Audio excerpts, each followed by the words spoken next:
Halo semua, kembali lagi di KVFA Institute. Nah, untuk konten hari ini kita akan membahas tentang bisnis model Canvas, basic knowledge for making money. Nah, ini adalah bagian dari perkuliahan monetisasi produk digital.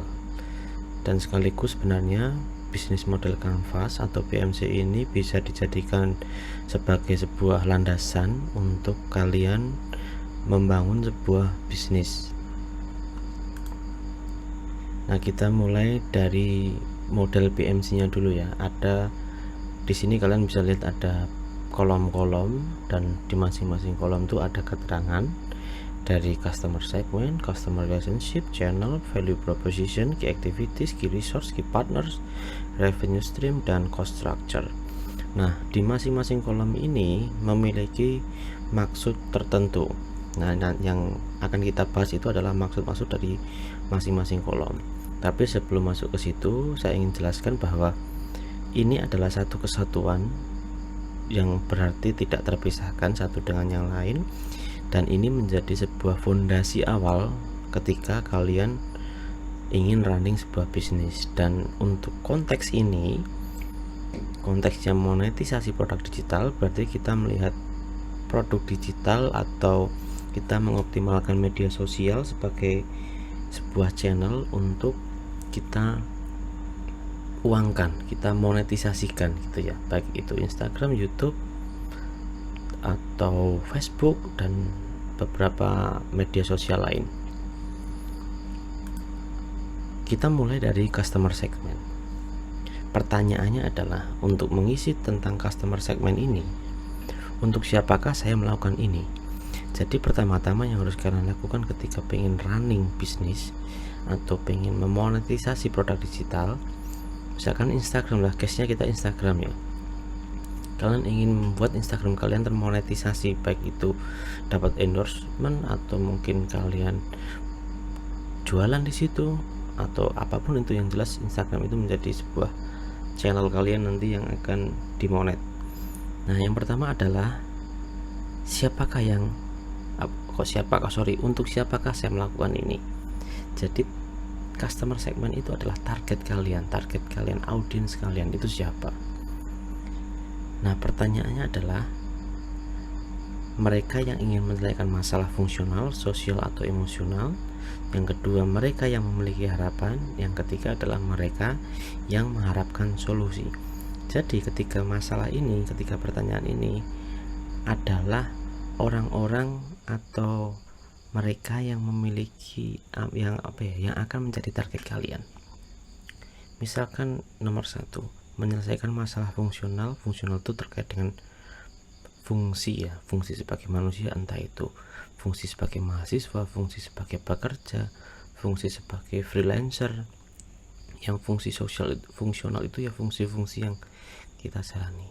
Atau mungkin menyelesaikan masalah sosial itu ada konflik keluarga, konflik pertemanan, konflik lingkungan sekitar, atau yang terakhir menyelesaikan masalah emosional, itu masalah rasa, percintaan, terus persahabatan. Nah, itu dari situ berangkat dari permasalahan-permasalahan itu, kemudian menentukan customer segmentnya, targetnya siapa. Atau mungkin dari pertanyaan yang kedua, orang-orang yang memiliki harapan. Jadi target kalian adalah orang-orang yang memiliki harapan. Nah, harapan ini kan luas. Kalian spesifikasikan harapan yang seperti apa. Oke, harapan pengen cepat lulus. Berarti target kalian adalah orang-orang yang mengejar harapan cepat lulus. Siapakah mereka? Mahasiswa. Atau mungkin anak SMA kelas 3 atau anak SMP kelas 3. Mereka harapan lulus. Atau mungkin yang mengharapkan solusi. Nah, mereka yang mengharapkan solusi itu siapa? Ini siapapun banyak. Misalkan mahasiswa, kasusnya solusi pengen cepat skripsi. Oke, berarti target kalian adalah mahasiswa tua, semester tua yang pengen lulus skripsi. Nah, customer segment ini tujuannya untuk apa? Membuat arah dari media yang kalian monetisasi nantinya itu lebih terarah. Ketika target kalian itu adalah orang yang butuh harapan ya, berharap bisa lulus cepat. Nah berarti nanti konten-kontennya, atau bukan kontennya tapi orang-orangnya adalah dia itu tingkatannya apa, apakah SMA, apakah kuliah, apakah SMP. Nah itu beda-beda tergantung dari apa yang ingin kalian capai, apa yang ingin kalian jawab. Dari situ adalah kalian bisa menentukan siapa target kalian nantinya.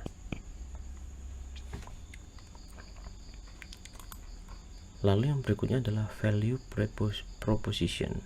Nah ini adalah sekat yang merupakan keunggulan produk, apa saja sesungguhnya poin-poin yang dapat mendatangkan manfaat yang ditawarkan bisnis atau perusahaan bagi customer segmen. Jadi kalian tadi udah menentukan customer segmennya. Customer segmennya tadi misalkan orang yang punya harapan. Berarti value propositionnya itu adalah sesuatu yang kalian tawarkan dan menjawab harapan konsumen. Konsumen berharap pengen lulus cepat. Berarti poin-poin yang harus kalian sampaikan itu harus memiliki manfaat untuk mereka. Oh, tips and trick jadi mahasiswa, tips and trick dapat beasiswa, semacam itu. Jadi itu adalah produk yang bisa kalian berikan kepada customer segment, itu value propositionnya. Lalu berikutnya adalah channel. Nah channel itu media atau sarana yang dijadikan untuk menyampaikan produk atau jasa yang menyampaikan value propositions kepada customer segment. Nah untuk konteks kali ini misalkan contohnya Instagram, ya udah Instagram, channelnya Instagram, atau mungkin sama YouTube, oke nggak masalah, Instagram dan YouTube. Oh sama Facebook, nggak masalah, channel ini tidak terbatas oleh satu channel, tapi bisa berchannel-channel. Hanya saja masing-masing channel itu memiliki karakteristik. Pengguna Instagram, pengguna Facebook, pengguna TikTok itu memiliki karakteristik yang berbeda, sehingga ketika kalian menggunakan channel-channel tertentu, cara kalian untuk menyampaikan value proposition kepada customer segment itu harus sesuai. Nah itu nanti ada bagian lagi sebenarnya untuk memahami soul dari masing-masing media sosial. Lalu yang berikutnya adalah revenue stream.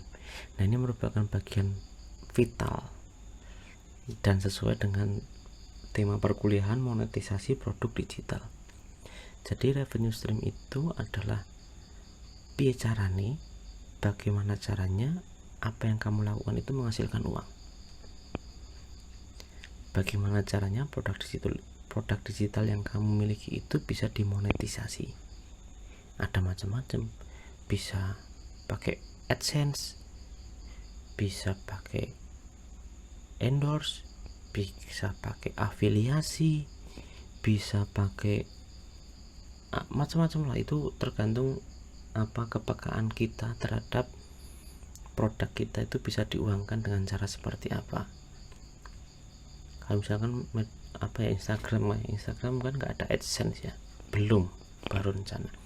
Yang mungkin endorse, atau mungkin membuat sebuah IGTV atau yang semisal kayak talkshow tapi via Instagram tapi invitationnya terbatas. Itu bisa aja, tergantung bagaimana cara mempackage revenue stream itu nanti.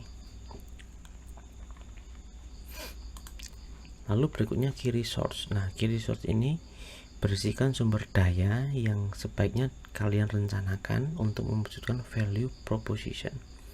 Misalkan kalian sudah menentukan segmen, sudah memiliki value propositionnya, channelnya juga sudah ditentukan, terus kalian juga sudah melihat potensi untuk menguangkan itu di revenue stream.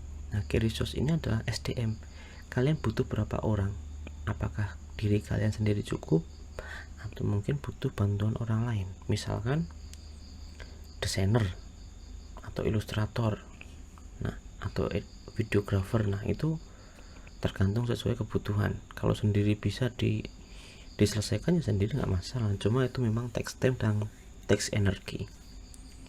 Jadi intinya key resource itu adalah orang-orang yang akan membantu mewujudkan value proposition yang sudah kalian tentukan, kalian bangun. Lalu yang berikutnya adalah customer relationship. Nah, ini terkait bagaimana cara menjalin hubungan dengan customer segment. Ketika kalian sudah menentukan segmennya siapa, targetnya siapa, kalian tinggal bagaimana cara kalian tuh berkomunikasi. Apakah kalian akan membuat sebuah komunitas, terus kumpul semua terus buat komunitas? Ada banyak kan yang modelnya seperti itu, punya satu sebuah produk terus kemudian dikomunitaskan. Contoh sederhana kayak Mojo itu kan akhirnya punya komunitas. Nah, itu juga bisa seperti itu. Atau mungkin personal assistance ya, caranya adalah kamu melayani customermu. Jadi kamu menjadi seorang personal asisten pribadi. Nah, itu kayak Siri itu loh. Siri itu personal assistant, tapi kan dia sifatnya kan AI. Kalau layananmu itu terkait dengan jasa, ya bisa jadi kamu memberikan jasa konseling misalkan gitu. Itu cara menjalin hubungan. Atau mungkin self service itu ya ya udah nggak ada istilahnya intensitas hubungan antara kalian dengan customer segment itu memang tidak high involvement. Kemudian automated service itu ya kayak kalian WhatsApp ke seller ke seller terus kemudian dapat pesan balasan otomatis. Nah, itu bisa kalian terapkan juga. Nah, itu tergantung bagaimana mengemas atau bagaimana kalian cara memikirkan menjalin hubungan dengan customer kalian itu seperti apa gitu ya. Itu yang bagian customer relationship. Lalu key activities. Nah, ini semua aktivitas yang berhubungan dengan produktivitas bisnis yang berkaitan dengan produk. Kegiatan utamanya adalah menghasilkan value proposition. Ini sebenarnya nggak cuma produk ya, tapi juga bisa jasa ya. Produk itu bisa jasa, bisa barang. Jadi misalkan kalian Instagram, target mahasiswa yang punya harapan pengen cepat lulus, terus kemudian value propositionnya adalah memberikan harapan-harapan itu dengan tips and trick perkuliahan. Ya udah, kegiatannya apa aja berarti? Apa yang bisa kalian lakukan? Buat poster, atau buat quotes, buat video DIY atau video tips and trick di Instagram semua itu. Misalnya kalau kalian menggunakan Instagram, itulah key activities. Semua aktivitas yang tujuannya menghasilkan value proposition. Karena apa? Karena inilah yang dicari oleh customer segment kalian atau market kalian gitu ya.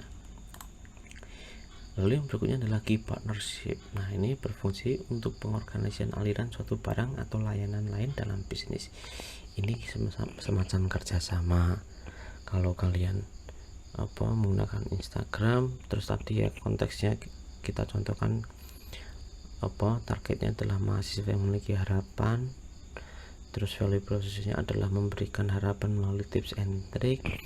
Nah, key partnershipnya mungkin bisa jadi kalian kerjasama dengan dosen atau dengan senior yang sudah lulus, bagaimana tips and trick kuliah cepat lulus, tips and trick dari dosen maupun dari senior yang tujuannya untuk memuaskan harapan dari mahasiswa tadi. Key partnership. Nah, ini key partnership ini bisa sifatnya free atau bisa sifatnya berbayar, tergantung dari cara kalian melihat key partnership ini. Terus yang berikutnya cost structure. Nah, cost structure itu merupakan konsekuensi secara finansial dari yang digunakan dalam PMC ini. Jadi maksudnya kan tadi ada, kalian udah menentukan segmennya siapa, value propositionnya siapa, channelnya mau pakai apa, terus key resource atau SDM yang kalian miliki bagaimana, terus aktivitasnya apa aja. Nah, dari semua proses itu kira-kira butuh biaya berapa? Nggak mungkin nggak ada biayanya, kita harus hitung biayanya itu berapa.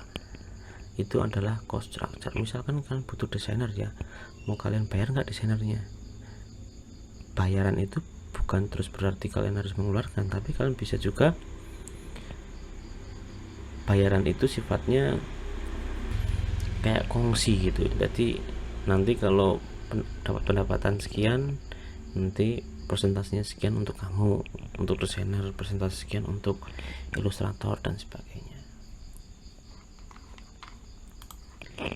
Jadi itu tadi adalah monetisasi produk digital, dan itu semua menjadi poin-poin itu menjadi sebuah fondasi yang kuat ketika kalian pengen running suatu hal yang tujuannya itu long last, jangka panjang gitu.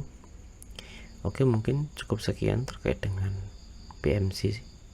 Sebenarnya masih banyak hal tapi terlalu panjang, nanti takutnya kita bisa diskusi di komentar atau di lain kesempatan. Ciao.